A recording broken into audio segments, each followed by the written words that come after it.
Ito lahat po ng mga customer ng Prime Water na pag-aari ng mga bilyar. Ito po yung magandang balita dahil hindi po pinalampas, hindi pinaporma ni Senador Rapi Tulfo do sa Committee on Public Services ang kapalpakan ng mga bilyar tungkol sa pagsusupply ng tubig sa maraming lugar sa bansa, hindi lang sa Luzon, hindi lang Metro Manila. Pakinggan po ninyo kung paano tinanong ni Senador Tulfo etong presidente ng Prime Water at nakakalula.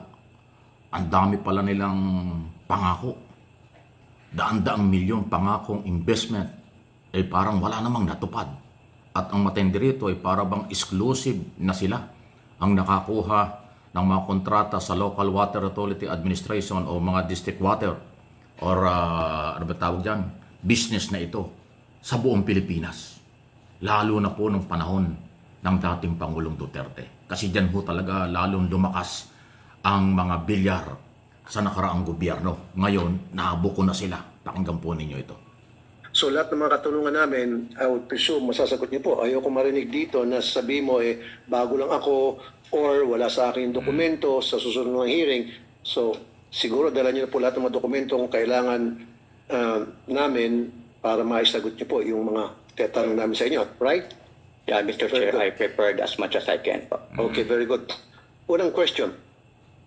Nakakuha kayo ng 75 JVAs. Wow. Joint Venture Agreements. Hindi ko alam 75. kung anong ginawa ninyong isa't magic ba o whatever na para mapunta sa inyo ganong kalaking daming kontrata. Okay. Nung kayo po ay pumasok sa JVA sa iba't ibang local water district, meron ho ba kayong mga kakompetensya? At transparent ho ba yung naging proseso ng inyong nagduda 75 JVA sa daming kontrata. iba't ibang local water district? Joint Mr. Venture Chair, Agreement. yung process na dinaanan ng Prime Water is, of course, all is unsolicited. We as private company submitted a proposal to the water district. And they accepted it and we negotiated it. Okay, when you submitted the proposal na sinasabi niyo, hindi ba kumontak ang local water district na sinabitan niyo ng proposal ng iba pang mga private water supplier na para i-compare yung serbisyo na i-offer ninyo versus serbisyo na pwedeng i-offer ng iba? I think the best group to answer that is Water District, because we submitted and after we done negotiation and they accepted it, we applied it naman for competitive. Okay. So lumilitaw po, sir, na lahat ng local water district na pinuntahan ninyo para kumbinsin ninyo na makipag-JVA sa inyo, Joint Venture Agreement, pumayag at hindi na nag-abala pang magsabing sandali lang, baka meron dyan mas maganda pang offer, mas mababa ang offer. Na-impluensyahan. Walang ganon. Basta't nakapikit, o sige, pasok ka na Prime Water, good to go ka na sa amin. Ganon nangyari. Mr. Chair, actually, kumbaga may competitive challenge po talaga na proseso. Dumaan po siya, Water District, I think. Okay, when you say competitive challenge, meaning merong competitor. May lumaban, may kalaban. Na para mag-bid o kung anumang proseso yun, para tingnan din yung kanilang magiging proposal at ibabangga yun sa proposal ninyo na may nangyari bang ganon?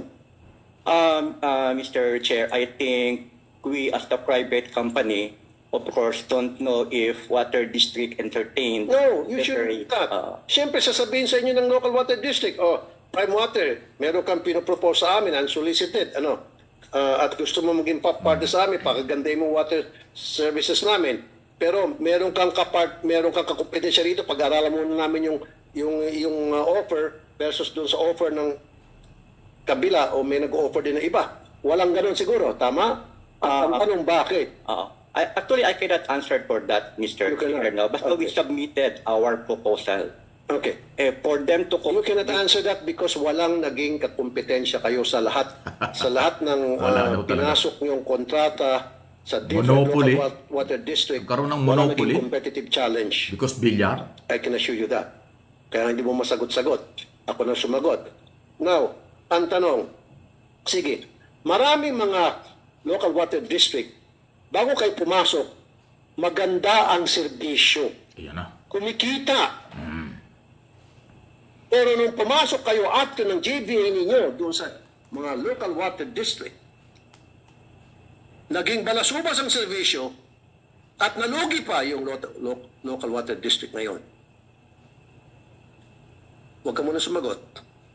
Example,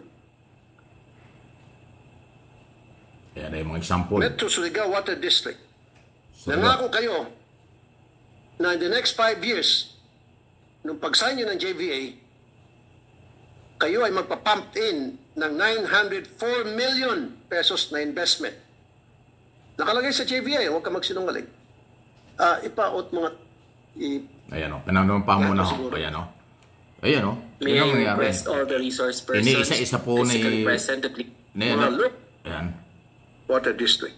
904 million in a span of 5 years. Tapos Pero, hindi naman ho nasunod. So ano yung mga 16 branches? Yung nakalist po sa invitation. Pero sir, ako muna, di ba sinabi ko na sa kanina, alam mo naman na pag-uusapan natin to, alam mo naman itatanong ko ito. And yet, hindi mo dala yung information na kailanganin namin at ang gusto mo sa susunod na hearing? Okay, sige, next. Sa Cabanatuan City, Ayan o. 503 billion Uy, bilyon. ang estimated project. Nangako kayo sa Cabanatuan City Water District ng 716 million pesos na investment in the span of 5 years. Pero ang inyong na-deliver lamang ay 262. Wow. Why? Maliit. Mr. Chair, as per our record, our commitment from the start to 2014, we are supposed to be to deliver 1.2 billion and we delivered 600 million, Mr. Chair, not 200 po. Eh, kulang pa rin. Kasi bilyon, naging 600 na lang. Galing po ito sa COA. Commission Audit Report. Paano yan? Alam mo, sir, matagal nang hiningan kayo ng mga dokumento ng iba't ibang agency para tingnan kung kumusta na Niraratrap ni Senador Tulfo. Palagi niyo tinatago at ayaw niyo pong Ang prime ilabas water, at sinasabi niyo ang mga confidential. bilyar. Dito, hindi niyo pwedeng itago sa amin yan because sabihin ko yung mga dokumento niyo lahat. Pati toilet paper siguro ninyo, sasabihin ako. Yan natin kung anong tigas mo dito. Next. Ayan o.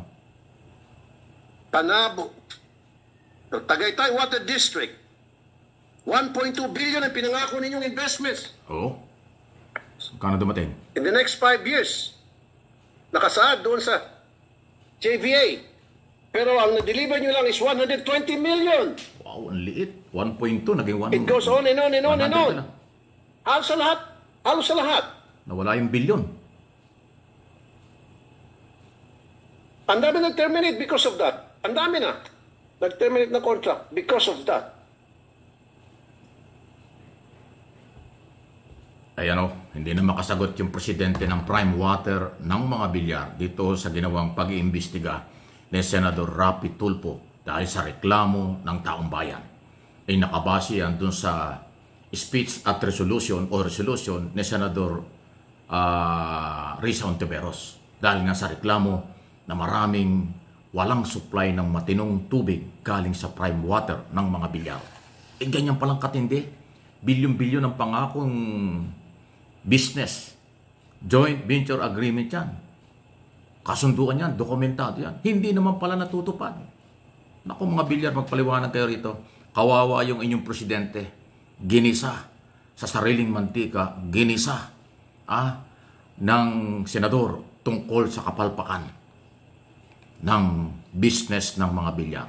Prime water na matagal nang ireklamo.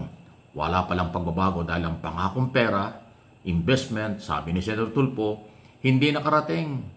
Kapiranggot lang ang dumating. Nagpasasa talaga sila. Grabe ito.